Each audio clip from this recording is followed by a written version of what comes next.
So ito napagandang sign, no? So parang sa Bisaya na tago, talagang nailihim ang area na yan, no? Napakaganda. So ganito sir, pyramid, no?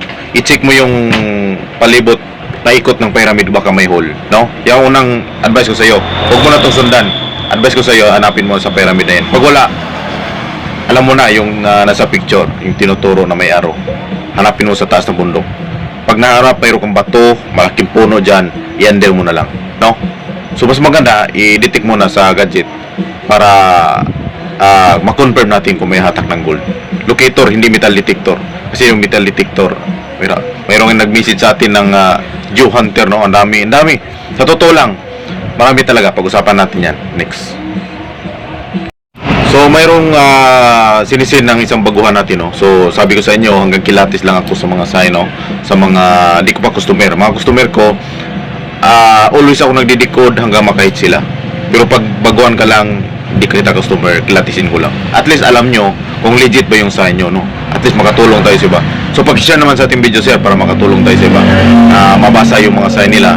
At least alam nila legit ba o hindi yung hinukay. Kasi maraming nagkukay na talagang hindi naman legit yung sign. So yan, fix natin. So dati itong hinahanap ko sa Mindanao pa ako dati. Hinahanap ko yung sign na yan kasi napaganda.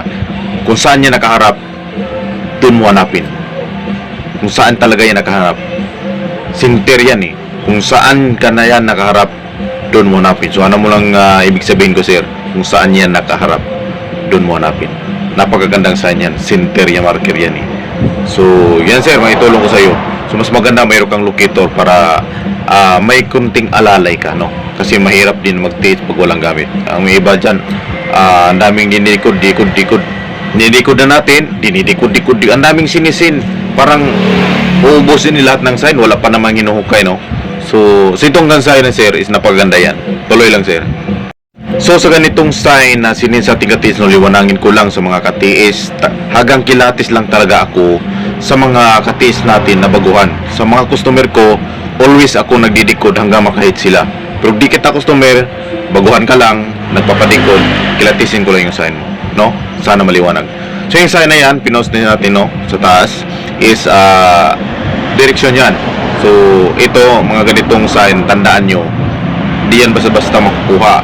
So minsan tinuturo yan, false, malaking bato. So minsan yung pakurbada. So tandaan nyo, kung sir, kung ikaw nanood ka sa video na to, sundan mo lang yung direksyon, may tinuturo yan, no? May tinuturo, paliko, may paliko, pakurbada, or letter Y, or false. Pero karamihan sa mga ganyan is letter Y or false ang tinuturo niyan, no? So pag i-check sir, doon mo na lang gamitan mo na ng locator. Sabi ko sa inyo, locator, hindi metal detector, no? Yan ang magkagandahan sa area. Kung saan mo yan nabili yung locator mo, i-ask mo kung anong mga spec yan para turuan ka, hindi sa akin, no? Salamat.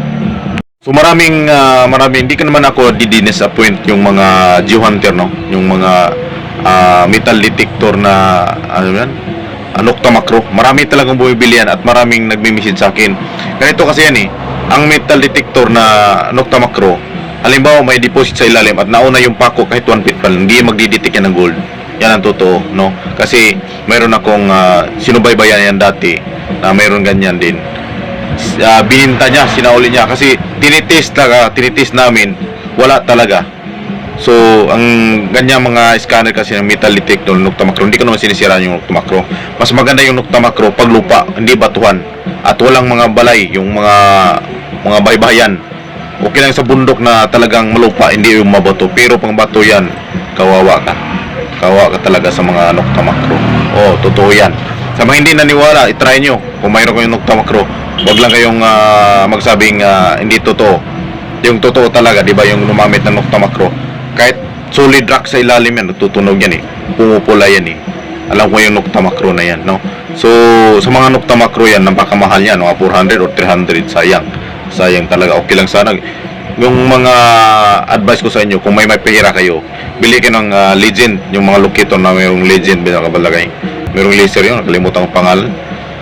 Basta yung legend, yung may pangalan niyang legend na locator na malaki, okay yun, mas maganda pa yun, pero hindi yun masilbi sa mga malalim, mababaw lang kaya yun. So yun lang mga tis, pakishare sa ating video sir, at God bless, no, sa tanood ng ating video. Salamat.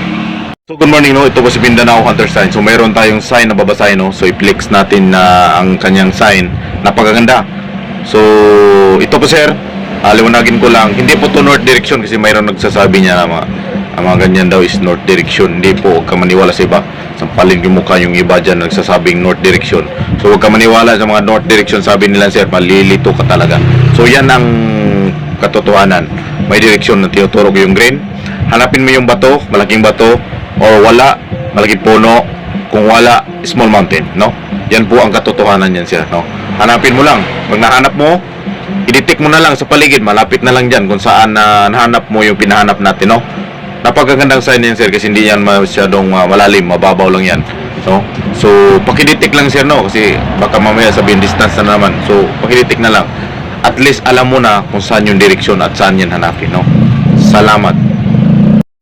So sa mayroong mga gadget dyan na nahawakan, na klase-klaseng gadget, no, para makatulong tayo sa iba, no, kung saan nyo bumili yan, pwede kayo muna, itanong muna doon sa, kasi obligated niya yan, kasi doon ka bumili, obligated niya yan na basahin yung sign mo para tulungan ka, no. Hindi naman ako nagagalit, akin pinaliwanag ko lang kasi parang sobrang basic ko na. Sa daming-daming nag-chat na, tapos yung iba tumatawag, ginagawa ng paraan, tumatawag sila para sila mauna, no? So kung saan bumili yung gadget mo, kasi kailangan yan. Kung di mo kailangan ng gadget, pwede ka na huminto sa treasure para wala na, kunti na lang yung magpabasa, no? So ganun lang. Kung meron kang gadget, obligation yan, kung saan mo binili, obligation niya magbasa para matulungan ka sa sign. Kasi di lahat ng araw, di lahat ng oras, di lahat ng panahon na matutukan kita. Okay lang kung gusto mo kita matutukan kita. Pero hindi talaga, no? Kaya kailangan, sabi ko, kailangan mo i-detect, i-confirm. Kung gusto mo talagang makakuha, hindi yan makukuha sa libre at hulaan. Salamat. So, dito, no, may pinakita tayong sign, no, sa nagkukay ni Sir, no. So, hindi naman tayo ibig sabihin nagmagaling. Pero alam naman natin yung sign niya, no. So, ganitong sign is deposit yan. So, ibig sabihin, big load. Pag big load, hindi po dyan sa talaga sa bato na yan. Nakadistansya yan sa tatlong direksyon. East and west and north. So, doon nyo i-explore, no? Doon mo hanapin yung hinahanap mo, sir. Nakadistansya yan. Hanapin mo lang sa east, west and north. So, explore mo doon. Malaking deposito yan. Di po yan medium. Di po yan small deposit. Di yan giveaways. No? Wala po sa bato na yan, sir. Sayang yung hukay mo, no? I-explore mo. Meron ng mga nag-detect, ginagamitan nila ng GP pointer ba yun? Yung pinpointer. Ano yan? Di naman nakadetect yan kahit 1 feet. Di yan nakadetect ng 1 feet. Imagine 1 feet, 12 inches. So ang kaya na lang ng pinpointer is 3 inches lang. Tapos sinabihan pa ako na, sir, may nagdetect sa gadget ko. So patingin nga ng gadget mo. So ang ginamit niya is pinpointer, 3 inches lang. What? Talaga po si sir. So yan ang payo ko sa inyo, kailangan nagamit kasi hindi lahat ng oras, lahat ng panahon mabasa ko yung sign nyo kasi sa sobrang dami. Nakaraan at ngayon, sobrang ng dami nagpa-decode sa akin. Marami naman dyan, pwede naman kayo mag-send sa iba, no? So prangkahan lang, pwede naman kayo magpabasa sa iba kung gusto nyo, no? Salamat.